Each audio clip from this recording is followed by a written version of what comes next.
Hey everyone, in this video I'm going to talk about how I mix drums for our upcoming Shredder song called On Top of the World. And in this video I'm going to talk about the toms. So here I have T1 and T2. Usually I have a third one. I'll bring it up here. So basically this is if I had two rack toms and a floor toms, but in this song I only have one rack and one tom.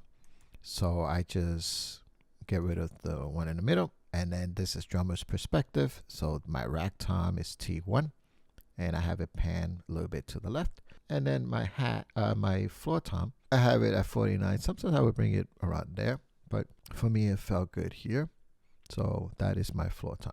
All right, and let's see what it's doing. Let me find a section of the song that has toms.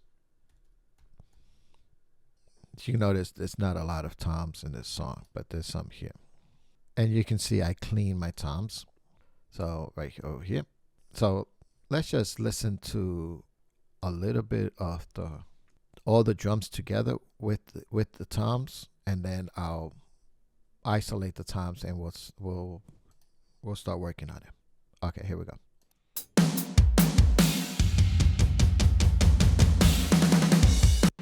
And then by itself. All right, perfect. So what am I doing here first? As you can see here, I'm cutting it up a little bit, but I think that's because I felt that the toms were really, really low. See that? So it wasn't triggering my samples. So I had to fix it up a little bit. And let's see what it's doing here. First, I have my sample here, but this is what I do with my sample. Let me just loop that so you can kind of hear it. And basically what I'm doing here is I'm using the real toms, the recorded toms, and I'm blending in a sample. And I use the mix knob for that. So you're going to see here 60%. Sometimes I do 50, half and half. So I go between 50 and 60, and I play around with it until it feels right. But basically, you are hearing the real toms in here mixed in with the samples. And I'm using Joe Wanasek. I'm using his pack, and this one is floor tom 1. So let me bypass this, and I'm going to bypass also the EQ, which I'm going to show you in a few minutes. And let's see what this is doing. Okay, there's a lot of bleed there, by the way. And then if I bring this in, let's see how this sounds. So you're hearing both the sample and the real. So if you just want to hear the sample by itself, it sounds like this. Okay. Which sounds cool, but you can hear that it doesn't sound real. I mean, you can still use it, and in the context of the mix, you might not tell. But I like to have my real toms in there as well. That sounds good to me. And then I have here an EQ. And what I'm doing here, you can see that I'm really, really shaping the sound of the toms. So let's see what I'm doing here. Okay, first let's start with the filters. I have the filter at 30 Hertz. Okay, that's not doing much. It's just taking out the low end rumble. But then at 8K, I have here the low pass filter. And I'm using a 24 dB per octave. Okay, slope.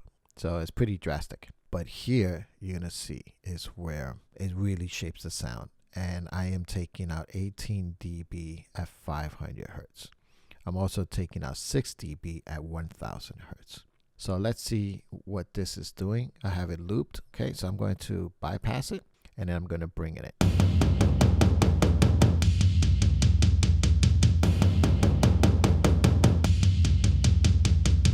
So yeah, so it's definitely affecting it and shaping the sound of that tom, that floor tom. And then basically I'm doing the same thing on tom 1. Let's find a section where there's a rack tom.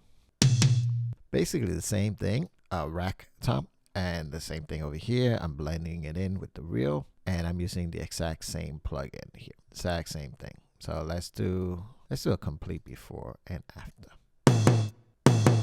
All right, and then bringing it in.